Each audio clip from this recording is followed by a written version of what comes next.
Star online astro TV உன்னை சுற்றி நடக்கும் சம்பவங்களை உற்றுப்பார். நீ யார் என்று உனக்கு தெரியும்.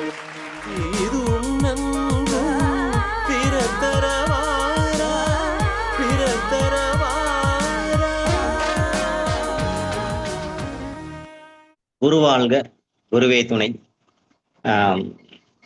தர்மசாஸ்தா ஜோதிட Vidyalaya star online astro TV இணைந்து வழங்கும் வாரம் ஆரவாரம் நிகழ்ச்சிக்கு 265வது வாரம், 264வது வாரமும் நாம தான் பண்ணியிருந்தோம். 27 நட்சத்திரங்களின் பகுதி 1, இன்று 265வது வாரம் பகுதி 2. இதற்கு தர்மசாஸ்தா ஜோதிட வித்யாலயா நிறுவனர் நான் மணிகண்ட ராஜா ஐயா அவர்களுக்கு எனது வணக்கம் நன்றியும் தெரிவித்துக் கொள்கிறேன்.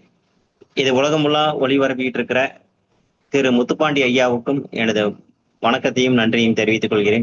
ஜோதிட ஆர்வலர்கள், ஜோதிட ஆசான்கள், ஜோதிட மாணவர்கள் எல்லாத்துக்கும் எனது மாலை நேரத்து வணக்கத்துடன் இன்றைய நட்சத்திர வகுப்பை நம்ம ஸ்டார்ட் பண்ண இருக்கிறோம். 19வது நட்சத்திரமான மூல நட்சத்திரம். இது செவ்வாய் கர்ம பதிவை பெற்ற நட்சத்திரம். கணம் ராட்சசம், விருச்சம் மாமரம், மிருகம் பெண் நாய், பச்சி செம்போத்துங்கிற ஒரு பச்சி இவங்களுக்கு இருக்கு. மூலம் ஒரு ஆஞ்சநேயர் அவதரித்த நட்சத்திரம். மூல நட்சத்திரத்துல எல்லாம் தகவலா புரிஞ்சிருக்கிறாங்க.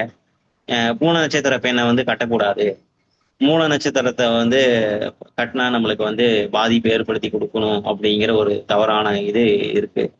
27 நட்சத்திரமே நல்ல நட்சத்திரம் தான்.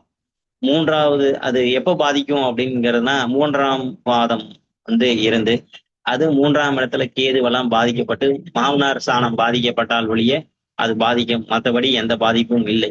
மூலம் 1 தகப்பனாருக்கு கொஞ்சம் கஷ்டத்தை கொடுக்கும், மூலம் 2 தாயாருக்கு கஷ்டத்தை கொடுக்கும். இவங்களுக்குன்னு மூலம் 3 தோஷத்தை பெற்றிருந்தாலும் இவங்களுக்குன்னு ஒரு குறிக்கோள் கண்டிப்பாக இருக்கும். மூலம் 4 எந்த விதமான தோஷமும் அதுல இல்லை.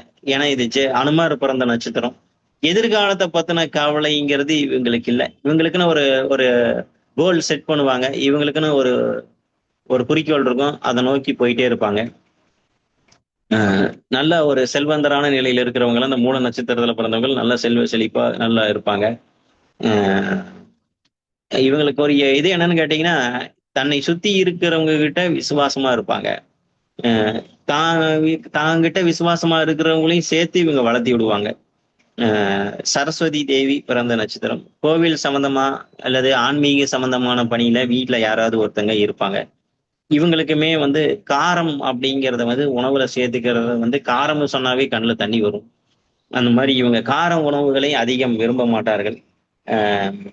இவங்களுக்கு நுரையீரல், டிபி சார்ந்த பிரச்சனை, பைல்ஸ் சார்ந்த பிரச்சனைகள் கண்டிப்பாக இருக்கும். அதே மாதிரி இந்த ஜிம்னாஸ்டிக் ஒர்க் பண்றவங்க, ஜிம்னாஸ்டிக்ல பண்ணணும், உடம்பு கட்டுக்கோப்பா வச்சிருக்கணுங்கிறவங்கலாம் மூல நட்சத்திரத்துல இருப்பாங்க.